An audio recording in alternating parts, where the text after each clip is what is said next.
The hungry stranger in the alley, the wind blew cold across the empty streets, carrying with it the smell of rain and rust. Daniel pulled his coat tighter around his shoulders as he walked home from the small repair shop where he worked. It had been a long day. His hands were sore, and the streets were unusually quiet. Most of the shops had closed early, their metal shutters rattling softly in the wind. Streetlights flickered, casting long, thin shadows that made the city feel almost deserted. As he passed the old brick factory, he heard a faint sound behind him. Like footsteps, they were slow, hesitant, and almost too quiet to notice. Daniel stopped and glanced over his shoulder. But the street was empty. Still, he felt the weight of eyes on his back. He turned a corner into a narrow alley, partly to take a shortcut and partly to see if he was being followed. The alley was dark, damp, and littered with trash. Somewhere in the shadows, something metal clanged against the ground. Daniel froze, his instincts telling him someone was there. Out of the darkness, a small figure stepped forward. Trembling, it was a girl. No, not human. Her skin had a faint silver-blue tint, and her large, glowing eyes reflected the dim light. She looked barely older than 12 in human years. But her thin frame and hollow cheeks told a harsher story. Her clothes were torn, patched in strange ways with mismatched fabric. She clutched her stomach as if holding it would ease the hunger. Daniel's first thought was that she was lost. But then he noticed the way she flinched every time the wind rattled the trash. She was scared, terrified, even but too weak to run away. For a moment, they simply stared at each other. Her lips trembled before she spoke, her voice barely a whisper. I haven't eaten in days." The words hit Daniel harder than he expected. He had seen beggars before, people down on their luck. But there was something different about her. She didn't have the look of someone used to the streets. Her movements were cautious, as if she had been hiding from more than just hunger. Daniel reached into his bag and pulled out the sandwich he had been saving for dinner. It wasn't much, just bread, some cold meat, and a bit of cheese, but her eyes locked onto it instantly. She hesitated, looking from the sandwich to Daniel as if she couldn't believe it was for her. "Go on," Daniel said softly, holding it out. Her hands shook as she took it, but she didn't eat right away. Instead, she asked, "Why? Would you help me?" Daniel shrugged, because no one should be this hungry. That seemed to break something in her. She took a small bite, then another. And soon she was eating so fast he thought she might choke. Her glowing eyes watered as crumbs clung to her fingers. She paused halfway through, looking at him again. There was something strange in her gaze, something intense, almost ancient, when she finally finished. She stood a little straighter. Her voice, though still soft, carried a strange weight. "I will repay you, human. One day?" Daniel smiled faintly, not knowing what to say. Before he could ask her name, she took a step back into the shadows, then another, until the darkness swallowed her completely. For a long moment, Daniel stood there, listening to the silence of the alley. He didn't know who she was, where she had come from, or why she had been watching him. All he knew was that a starving alien girl had made him a promise, and something deep inside told him that promise was not one she would forget. Daniel shook his head and continued walking home, but the image of her glowing eyes and trembling hands stayed with him, even as he lay in bed that night, the wind rattling the window. He kept replaying the moment in his mind. He didn't realize it then, but that short meeting would change his life forever. The disappearance days passed, and Daniel saw no sign of the alien girl. Each evening on his walk home, he glanced into the same alley, hoping to catch a glimpse of her silver-blue skin or glowing eyes. But the shadows were always empty. The trash cans still rattled in the wind. The dim streetlights still flickered, yet she was nowhere to be found. At first, he told himself she had simply moved on. Maybe someone else had helped her. Maybe she had found shelter. but deep down, he couldn't shake the uneasy feeling in his chest. The way she had looked at him, the weight in her voice when she promised to repay him, it didn't feel like the kind of meeting that would just end. Around the colony, whispers began to spread. People spoke in low voices about gangs that were snatching alien children off the streets. They were taken to hidden places, forced to work in mines or dangerous factories far from the city. The authorities rarely intervened to many bribes. Too little care for the alien poor, Daniel didn't want to believe she had been caught. But every rumor made his worry grow heavier. One night, while closing the repair shop, Daniel noticed a pair of strangers standing across the street. They were tall, dressed in black coats despite the mild weather. Their faces were shadowed under wide hats, and they seemed to be scanning the street with slow, deliberate turns of their heads. When Daniel stepped outside, one of them locked eyes with him for a moment before turning away. It was only a second, but it sent a chill through him. Later that evening, as Daniel took his usual route home, he felt the same prickling sensation along his neck that he had felt the night he met the girl. He turned suddenly, but the street was clear. Still, he could swear someone had just ducked around the corner. His steps quickened, his heart beating a little faster. He didn't know why, but the thought hit him hard. This about her. The next morning, Daniel asked a shopkeeper near the alley if she had seen the alien girl. The woman shook her head, saying no one had seen a child like that in weeks. Another shop owner overheard and muttered, "If she was on the streets, she's probably been taken." Daniel wanted to argue, to deny it, but his mouth went dry. From that day on, he stopped asking. Instead, he carried the memory of her in silence. Every so often, a glint of silver.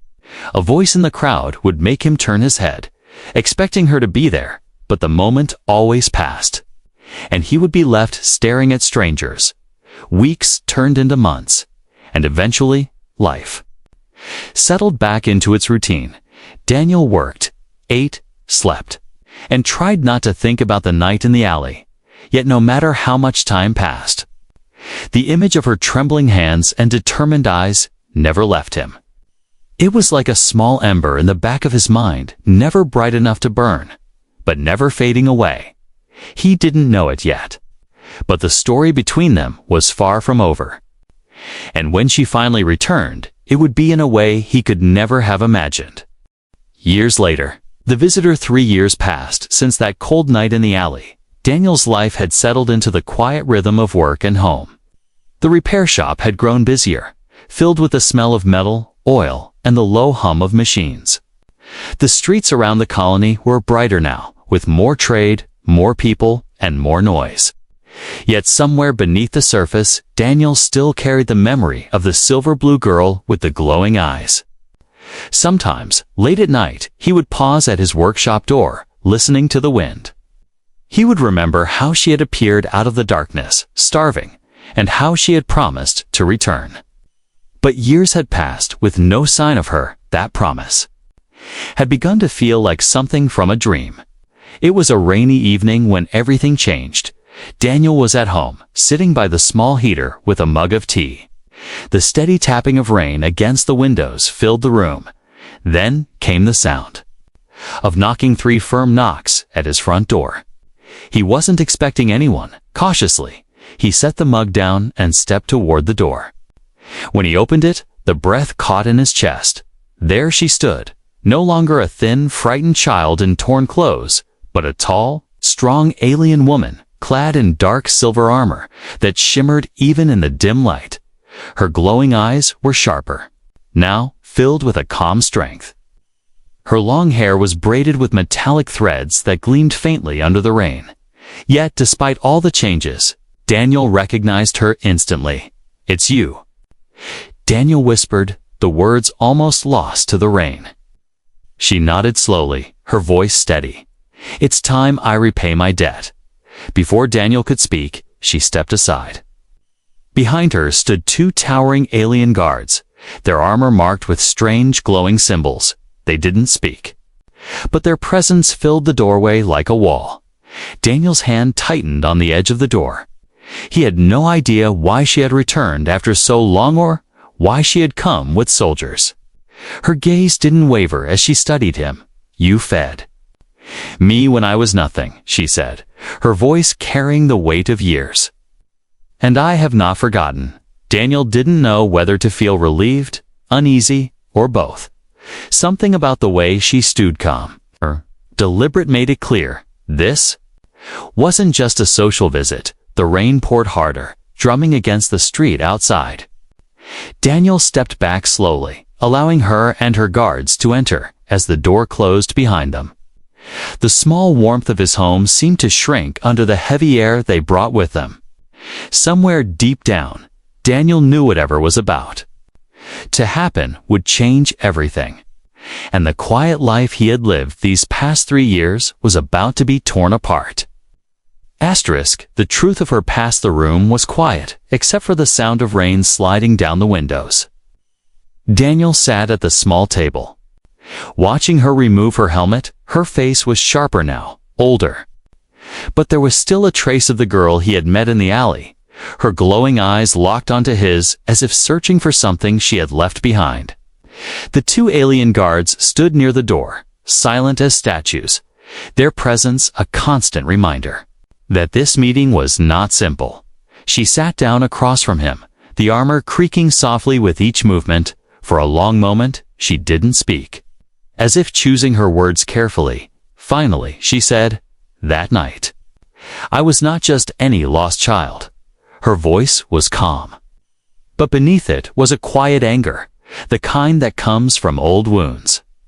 Daniel leaned forward slightly, unsure if he wanted to hear the rest.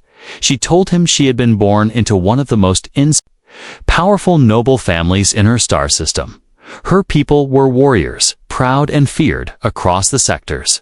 But in the shadows of that power, enemies plotted against her family when she was still young. An assassination attempt killed her mother and nearly took her life. Her father sent her away in secret, but the safe house was betrayed.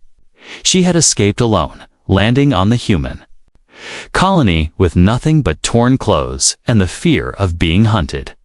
Her voice grew quieter as she spoke of the weeks she spent hiding in alleys, scavenging from trash, and avoiding strangers. She had learned quickly that some humans were cruel to alien children. By the time she met Daniel, she had not eaten for days.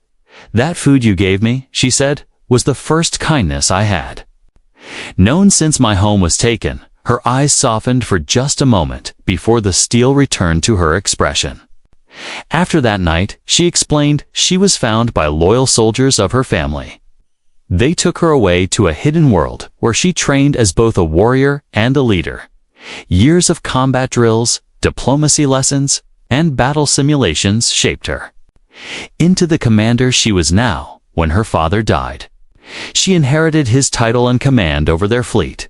"But before I could take my place," she said firmly, "I swore I would find the human who saved me." Daniel sat back, the weight of her story sinking in. He had thought of her as just a lost girl. Now he realized she was the heir to an alien throne. Her return wasn't just a visit, it was a moment years in the making. Still, a question burned in his mind. Why had she brought guards? Why did her voice carry the edge of someone preparing for war? As if reading his thoughts, she leaned forward, her eyes narrowing. "There is another reason I came," she said. Her tone shifted, colder now. "The ones who tried to kill me have found you." The dangerous offer. Daniel stared at her, unsure if he had heard correctly. She had just said the people who once tried to kill her had found him. It didn't make sense. He was only a mechanic, a man who fixed machines and lived a quiet life, but the look in her eyes told him she wasn't exaggerating. Her words were not a warning, they were a statement of fact. She leaned back in her chair, the metal plates of her armor glinting under the dim light. "I will not allow them to harm you," she said firmly. "You gave me life when I had nothing. Now it is my duty to protect yours." Daniel shifted uncomfortably, the weight of her gaze making him feel both safe and trapped. Then she added something that made his stomach tighten. "In my culture, A life debt cannot be left unpaid. She explained that her people's ancient law demanded a repayment equal to or greater than the life given. For her, that meant offering Daniel anything he desired, wealth beyond imagining. A home on her world, command over soldiers, or even a title in her court. Daniel shook his head slowly. "I didn't help you for a reward," he said quietly. Her expression softened. Her tone stayed firm. "It is not a reward, human knit. Is an obligation." The air between them felt heavier. He could sense that refusing her offer was not just difficult, it was nearly impossible. Outside, the rain slowed to a soft drizzle, but the tension in the room only grew stronger. The two alien guards remained silent, yet Daniel could feel their eyes on him. He realized they were not just guards, they were witnesses. Making sure this ancient promise was honored, finally, Daniel asked, "What happens if I say no?" She paused, the faintest smile tugging at her lips. "Then I will follow you until I find something worthy enough to call the debt repaid," she said. Her voice was calm, but the meaning was clear. His life would never again be the same. She stood and walked to the window, looking out at the street. "They are already watching you," she murmured. Daniel's chest tightened. "Who?" She turned to him, her expression hardening. "The ones who hunted me before. Now they believe you hold something that belongs to them." Daniel's mind raced. He had nothing of theirs. Nothing but his small home and his tools. But she stepped closer, lowering her voice. "You have me on. That is enough reason for them to want you dead." The hunter arrives the next morning. The colony's marketplace felt different. The usual chatter of traders and shoppers was there, but underneath it was a tension. Daniel noticed people glancing toward the landing docks more than usual. Whispers moved through the crowd like wind through dry leaves. A ship had arrived large, dark and unlike anything common merchants used. Daniel was in his workshop when the doorbell chimed. It wasn't the soft, polite sound of a customer. It was sharp, deliberate. When he opened the door, a tall alien stood there, his skin a deep copper tone marked with scars. His eyes were cold, and his armor bore strange, jagged symbols. Two more figures flanked him, both carrying weapons openly. Daniel didn't recognize them, but he didn't need to. He could feel they were dangerous. "You are Daniel," the copper-skinned alien said, his voice low and heavy. Daniel hesitated. "Who's asking?" The alien's mouth curved into a thin smile. "You have something of mine." Before Daniel could reply, heavy footsteps echoed behind him. She appeared from the back room, her silver armor catching the light, her glowing eyes locked on the intruder. "This human is under my protection," she said, her voice cutting through the air like a blade. The copper-skinned alien's smile widened, but it didn't reach his eyes. "Protection?" he said slowly. "Do you think your family's name scares me?" The two alien guards she had brought moved into position, their weapons drawn but steady. The street outside had gone silent, shopkeepers and passersby watching from a distance. It was no longer just a visit. This was a standoff. The copper-skinned alien tilted his head. "You can't stop what's coming," he said. "Not with just two soldiers." Then the sky changed. Shadows passed over the buildings as massive shapes descended from the clouds. Her fleet towering warships slid into position above the colony, their engines rumbling like thunder. The ground seemed to tremble under their presence. Gasps spread through the crowd. The copper-skinned alien's smile faltered. She stepped forward, her voice like steel. "Try to take him, and you'll never leave this planet alive for the first time." Daniel understood just how far she was willing to go to keep her promise. And for the first time, he wasn't sure if he was safe or about to be caught in a war.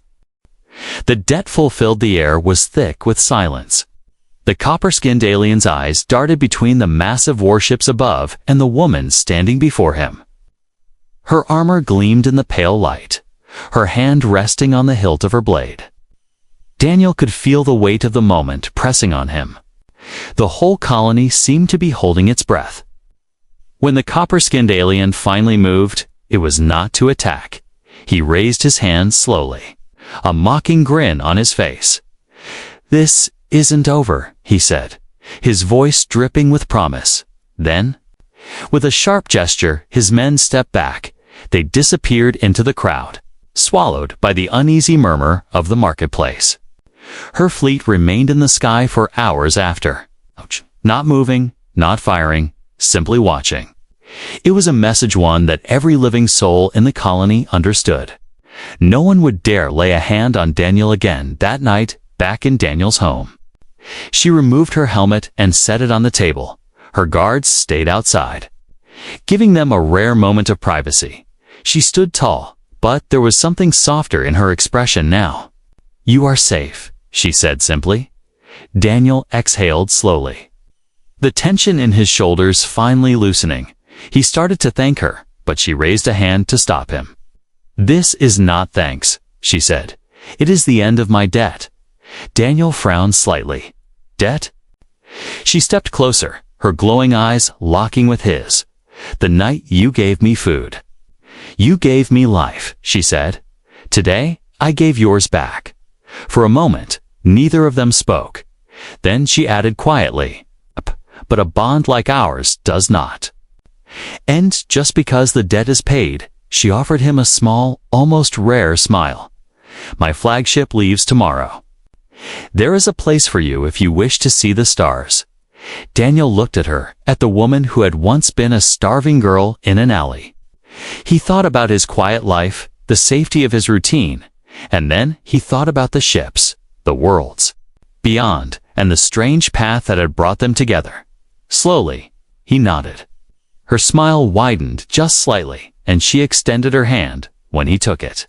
It felt less like the closing of a debt and more like the start of something entirely new. The next day, the colony watched as a human boarded the flagship of a powerful alien commander. And somewhere in the cold void of space, a promise made in the shadows of an alley continued to burn bright.